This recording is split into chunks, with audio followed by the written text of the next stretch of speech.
Good afternoon, everyone.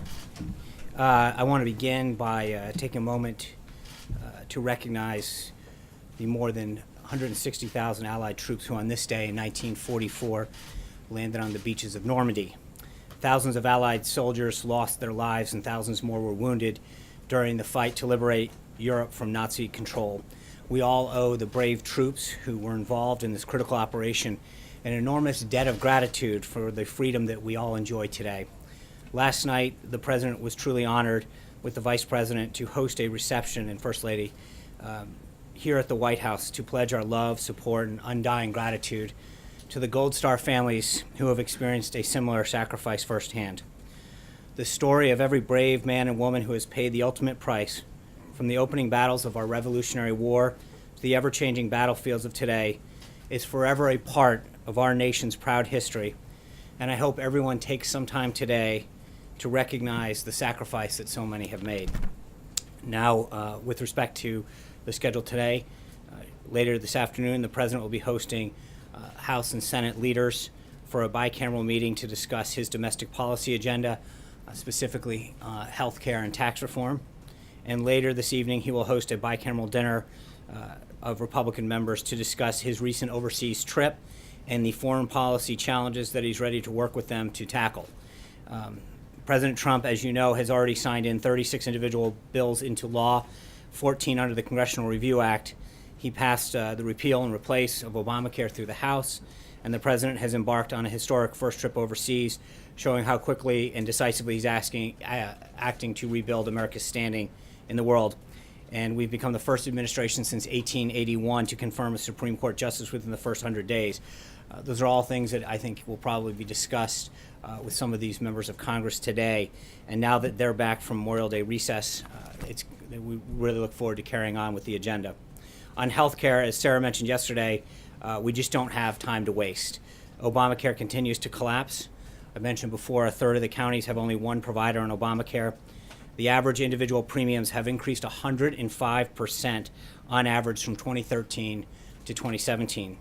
And just today, Anthem, the only statewide insurer left in the state of Ohio, announced that it will be pulling out of every county's Obamacare exchange, leaving 19,000 Ohioans without any options. The American people have been saddled with the bill for Washington's inability to get this disaster taken care of, and it's simply not right for them to have to pay it any longer. It's time for us to provide them with the choice and control that all Americans want over their own health care. The American people and the American economy have often been suffering under a burdensome, overcomplicated tax system that stifles growth and takes too much money out of the pockets of working families. We're looking forward to working with Congress to change that by dramatically simplifying the system and delivering relief to middle income earners. Tax reform is a critical part of the President's agenda, and his team is working with a wide range of stakeholders, from legislators to business leaders to longtime tax policy experts, to ensure that his plan that Congress ends up taking on will make sure that it gets to his desk so he can finally fix the system. Later this afternoon, Director Cohn and Secretary Mnuchin will attend a listening session with business leaders from the transportation sector. This is one of about a dozen listening sessions that we plan to hold in the next couple months with job creators in different parts of the economy to hear about the reforms that would best allow them to thrive, expand, and create well-paying jobs for American workers.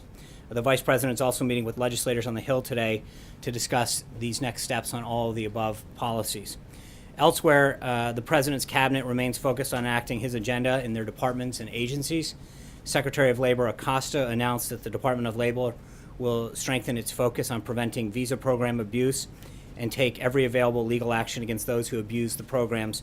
This includes reporting cases of criminal fraud to the Office of Inspector General, establishing a working group to coordinate the enforcement activities to maximize efficiency, using all tools in conducting civil investigations to enforce protection for the American worker provided by the visa programs, and developing proposed changes to the current system to better identify violations and fraud and greater transparency. The President obviously was elected on a promise to prioritize the American worker, and his entire team here in the White House and throughout government is working hard in their respective areas to fulfill that. With that, I'd be glad to take a few questions. John. Sean, moments ago, Mitch McConnell, who will be here in the next few minutes, reiterated that he is not a fan of the president's tweets. We understand, and you've explained several times, that the president likes to have this conduit where he can talk directly to the American people. But does he sometimes cross the line where his tweets become the news, become the agenda, and it actually impedes his ability to get things done? Well, in the context of your question, I think you helped answer. The president is the most effective messenger on his agenda, and I think his use of social media, he now has a collective total of close to 110 million people across different platforms, gives him an opportunity to speak straight to the American people, which has proved to be a very, very effective tool. Using it and using it wisely can be two different things. Right. And I think the same people who are critiquing his use of it now critiqued it during the election, and it turned out pretty well for him then. Blake. Sean, let me ask you about health care. You mentioned the meetings that are taking place. Senator Lindsey Graham said the other day that he, quote, he was asked whether or not there will be Senate will be able to get a deal together. He said, I don't think there will be. Senator Burr said it's unlikely that we will get a health care deal. So are they just misinformed? What's the difference between what Republican leadership in the White House is putting out and what some Republican senators are saying? They don't think a deal is possible at some point this year. Well, this is an opportunity. I think today the president's going to talk about that when he meets with the leadership, but they're going to work their will, and I think they're all going to come together. These, by and large, every elected Republican in the House and the Senate campaigned on this for the last 7 years, and I think that they will come together to make sure that they achieve the goals of lowering costs and providing greater access. But I know there's a commitment by the leadership and the committee chairs, and we remain very hopeful that it's going to get done. Infrastructure, Chuck Schumer just a little while ago called the infrastructure plan an investment bank infrastructure plan, a Goldman Sachs plan. He said it is a sure loser here in Congress, his words. Are you guys willing to commit more than the $200 billion, the federal government, to potentially meet Democrats whenever a bill comes forward to try to get that across the finish line? Well, look, I think the American worker and our infrastructure are the president's priority in this, putting people back to work, establishing, fixing those roads and bridges that allow our economy to thrive and grow. He's talked, the president that is, has talked about the impact of, broken bridges and bad roads have an impact on the economy and the ability to people to deliver goods to market. So he's going to create that public-private partnership that ensures that we maximize dollars, that we put people back to work and get things done. And you saw that yesterday in the air traffic control proposal they put forward, where you had union support, you had bipartisan support, because the president's approach at this is that of a businessman, of understanding how you can utilize that public-private partnership to maximize dollars, put people back to work, and not just transfer federal dollars to state dollars, which doesn't really have the same economic impact, is really engaging the private sector in this. And let me ask you one question about tax reform. Jamie Dimon said today, quoting from him, the urgency for tax reform cannot be overstated. Here we are in the early phases of June. Again, nothing concrete at this point. Where is the urgency at this point from the administration? Well, again, that's a subject that's going to be discussed today with the leadership. It's something the president's talked about. As I just mentioned, Secretary Mnuchin and Director Cohen have been out talking to industry groups. We haven't had comprehensive tax reform since 1986. So it is something that is a big undertaking. When you're talking about the magnitude of this, both on the corporate side and on the individual side, and the impact that it's going to have on our economy and job creation, we need to get this right. We need to involve stakeholders from a variety of backgrounds to make sure that we get it right, and that's what the president and his team are doing. I want to talk to, someone asked the other day where our Skype folks are. I just want to make sure. David from Fox 29 in Philadelphia. Sean, thank you so much for taking the time here. We really appreciate it here in Philadelphia and the greater Delaware Valley. We do have a question about the president's budget proposal, specifically the proposal to eliminate the deductions for local and state taxes, property taxes. In New Jersey, folks reportedly pay the highest amount of property taxes in the nation. There was a Quinnipiac poll that said 57% of folks surveyed do not support the proposal to get rid of those deductions. So the question is, what do you say to the folks who are worried they may take a major hit here? Well, David, thank you for asking. I think if you look at the principles outlined by Director Cohen and Secretary Mnuchin when they talked about the president's tax reform agenda, one of the principles was increasing the standard deduction. So for a middle-income family, you're talking about a doubling of that to $24,000. We estimate that about 95% of the folks that file now would not take individual deductions because of the increase, the large increase that would happen. Most middle-income Americans would actually save more under the president's plan because of the large increase that would exist with respect to the standard deduction. Blake, Trey, sorry. Thanks, Sean. Just moments ago, the U.S.-led coalition announced that they've struck pro-Assad regime forces in southern Syria. Has the president been briefed on this situation? He has. And a quick follow-up question on the president's tweets. Are President Trump's tweets considered official White House statements? Well, the president is the president of the United States, so they're considered official statements by the president of the United States. If I can follow up on that question, is President Trump at all concerned that his tweets could be used against him at the level of the Supreme Court when the ACLU takes on this travel ban case? Well, I think we've made it clear with respect to that that the court should follow the law, and I think the danger is real, the law is clear, and there's no question that we should prevail at the Supreme Court. Amen. Thank you, Sean.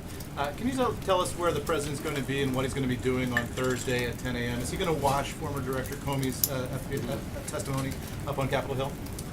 The president's got a full day on Thursday. There's an infrastructure meeting with mayors and governors to talk about some of the projects that need to get out of that public-private partnership that I just discussed. He's giving a speech midday to the Faith and Freedom Coalition downtown. There's going to be a very busy day, as all of his days are. Look, as I just said, the president's going to have a very, very busy day, and as he does all the time, and I think his focus is going to be on pursuing the agenda and the priorities that he was elected to do. I'm going to get to our second guy here, Scott Hennon at KFYR in the Dakotas. Hi, Sean. Good to talk with you. I host a radio show here in, as you mentioned, North and South Dakota, Minnesota, and Northern Plains, and have the blessing of talking to listeners every day who are enormously frustrated right now with the way that Washington works. Like the president, they're not fond of the swamp. I'm curious if the infrastructure debate will be different. The president focusing on that. Our governor will be part of the governors and mayors that are coming on Thursday. Does he believe infrastructure is more than roads and bridges, like UAS and drones, autonomous vehicles, pipelines, broadband, flood protection, which is all creating jobs here right now? And will the infrastructure debate be better received there than the healthcare and tax reform debates have been so far? Might it be the chance you have to begin draining the swamp? Well, thanks for the question. As you know, your governor will be here on Thursday with a variety of other governors and mayors to talk about infrastructure. That'll be an opportunity for your governor to talk about the challenges that you guys face in the Dakotas. I know in North Dakota alone, there's several critical projects in both roads and bridges that need to get addressed, how the governor prioritizes them. But one of the issues that has been discussed with respect to the president's infrastructure plan is creating different pools of projects that allow for innovation, allow for prioritization. And so that will be something that, again, is in partnership with localities, with states, to figure out what their priorities are, what they can do to help raise the necessary funds, and really do this in a business-like, innovative way. So we've got a ways to go. Mara? Sean, thank you. In Saudi Arabia, the president signed a lot of letters of intent with the Saudis to buy American weapons. Have there been any actual contracts signed yet with Saudi Arabia, and if not, when will they be? That's a great question. I think the Department of Defense was the lead on that. So there were two sides. We had about $110 billion of defense procurement items that were military sales with Saudi Arabia initially, that was totaled up to $350 billion over the next couple of years. The immediate $110 million, I believe, were signed right then. Actual contracts? I believe so. That's something that you should follow up with the Department of Defense. The totality of that could lead to about $350 billion over the next few years. And then there's another almost over $350 million on the commercial side that the Department of Commerce can probably provide you a better list with that's separate. You're saying there are actual contracts right now? I for don't. 110. There were agreements with the Department of Defense. The Department of Defense took the lead on that. I don't know what was actually signed. I know that there were two pieces of this, as I mentioned, the defense side and the commercial side. You saw, at least through the pool, there was press in the room when the commercial side was done. I believe most of the defense stuff, the initial $110 billion of the 310, I believe, was up front and done. Sean?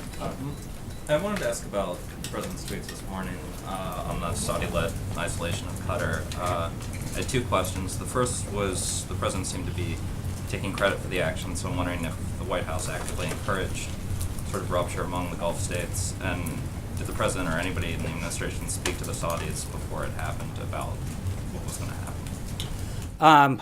This issue is not new. It's been there's been tension among Qatar's neighbors for quite some time, and the situation was notified through proper diplomatic channels. The United States continues to be in close communication with all the parties to resolve the issues and restore cooperation, which is so important to regional security there. I think that there is note that his message of toughness on terror finance and extremism is being heeded by countries in the region, but the U.S. still wants to see this issue de-escalated and resolved immediately, keeping with the principles that the president laid out in terms of defeating and terror financing and extremism. So, sorry, can I just, well, there's a lot of concerns in Qatar that the move, especially with the support from the president, is aimed at removing the emir or his family from power.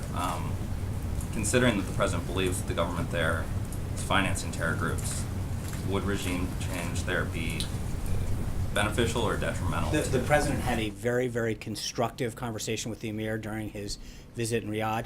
At that time, he was very heartened by the emir's commitment to formally joining the Terrorist Financing Targeting Center and showing their commitment to this issue. Sean, the China. Sorry, you next. Yeah, well, you go. Major first. Go, I'll go. So, you mentioned tax reform at the top. Mark Short had a little bit of trouble yesterday trying to resolve what the administration's position on revenue neutrality is. And the reason I raise this is Mick Mulvaney last week was quoted as saying, several folks in the White House have said they are interested in pushing a larger tax bill that would add to the deficit. That's Mick Mulvaney talking about the deliberations here about what this ultimate package would look like. Mark wasn't really sure yesterday about how to guide us through whether revenue neutrality is a key priority for the administration in the tax reform debate or not. Can you assist us? I think that part of that is because there's a discussion ongoing with Congress. Director Mulvaney, Secretary Mnuchin, and others, Gary Cohen, are working with Congress to talk about the plan going forward. So that's a conversation that, as I mentioned at the top, the president's going to have a conversation in the next several minutes with House and Senate leadership, and that will sure be a topic that they will discuss. So an increase in the deficit is something that the administration would find acceptable Well, with tax reform. Well, I would put it more like this, that there is a conversation that is going to go on with Congress about how to proceed, and it's not, at this time, I'm not going to get in front of that discussion. Okay, Sarah said yesterday in response to a question about who it was that changed the president's NATO speech, taking out the Article 5 language, she would check on that and get back to us. I know you didn't make that commitment, but she did. Can you give us an answer to that question? I don't have that. I don't know. So I will ask Sarah to follow up with you. Can you confirm that that in fact is what happened? That there was one speech and a different one was prepared late in the process, and that speech did in fact take some of those who believe they were aware of the first speech by surprise? I think, as we've commented before, the president's speech at the top talked about Article 5. We were at a NATO Article 5 commemoration.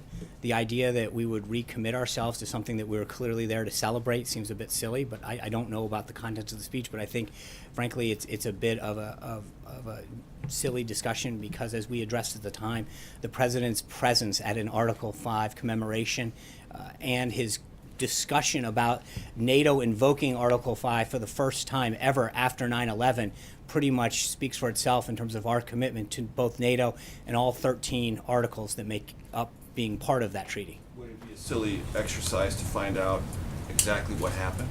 Well, again, there's a lot of things that happened. Significant reporting that there was one version and then another version was delivered. And that I was the understand, but last I would change. argue that there's a lot of things that go on behind the scenes in terms of every speech, every meeting that the president has in terms of preparation, and until the president gets a version that he feels is appropriate on any number of subjects, it's not appropriate for us to go out there and share it. But I will follow up with Sarah on that thing. But I think to the broader point is that the president remains entirely committed to NATO and to all of the articles, not just Article 5. Last question. How would you describe the president's level of confidence in the Attorney General, Jeff Sessions? I have not had a discussion with him about that. Last time you said that, there was a development. I'm asking, I'm answering a question, which is I have not had that discussion with him. So you can't say he has confidence in his Attorney General? I said I have not had a discussion with him on the question. If I haven't had a discussion with him about a subject, I tend not to speak about it.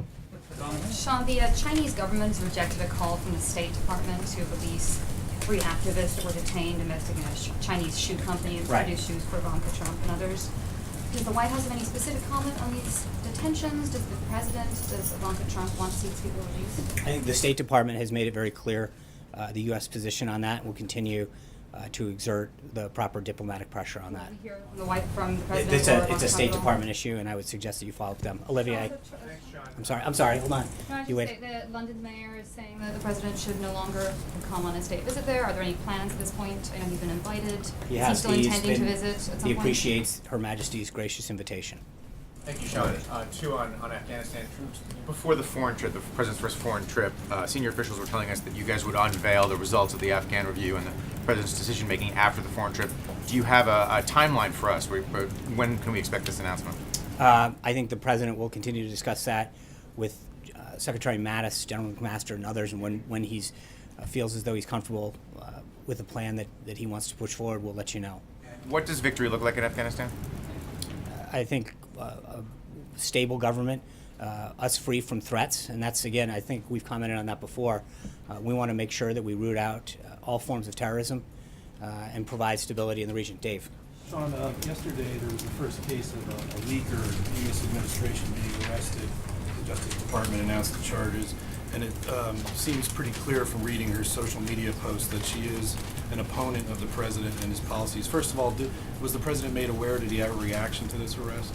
I don't know, and as you guys know, with respect to all kind of ongoing investigations, we would never comment on an ongoing investigation. That being said, I think that you've heard the president very clearly talk about the concern that he has about unauthorized disclosures of classified and sensitive information and the threat that they can pose to national security. So while I don't want to comment on any specific case or allegation, I think it is important to note that any disclosure of classified or sensitive information can clearly threaten our national security. John. Thanks a lot, Sean. You have said on many occasions from the podium that the president's tweet speaks for itself. Yesterday, in a series of tweets, the president faulted the Department of Justice for its defense of the president's executive order on immigration. Given that he has faulted the DOJ, does he also fault the person who leads the DOJ, the Attorney General, Jeff Sessions? I think I've answered that question. But as it relates to Thank you, Sean. Thank you. Thank Despite what you have said today and what Sarah said yesterday. Oh, you said John. Sorry. Go ahead. Sorry, John. Despite what you just said about the dispute, the Persian Gulf, it's clear the president is taking sides in this. Why? In what way? He said today on Twitter, all reference was pointing to Qatar. Perhaps this will be the beginning of the end to the horror of terrorism. Well, I think, as I commented on this, he's noting the message of toughness on terror financing. No, that's not what I said. I think he had a very productive discussion with the emir during his visit in Riyadh. He was very pleased that they joined with the other Gulf nations in their support of the Terror Financing Center to root that out, and he's pleased with the movements he's taken. But obviously, he is very concerned about terror financing and stomping out ISIS and all forms of terrorism. John Gizzi. Yeah, thank you, Sean. Two questions. First, is the president comfortable with Robert Mueller as the special prosecutor, and does he believe that a president has the right to replace the special prosecutor if he or she exceeds his mandate in that position? I literally have not had that kind of conversation. I have not discussed that with the president. Right. My other question is this. On Sunday, the president put out a very forceful commemoration of the Battle of Midway 70 years ago. He did not know anything about the 25th anniversary of Tiananmen Square in China, the uprising, the building of the Goddess of Liberty. Is there going to be any statement about the brave uprising in China of a quarter century ago? I'll look into that, John, for you. With that, guys, I know the House and Senate leadership are here, so thank you guys very much. Sean, come on.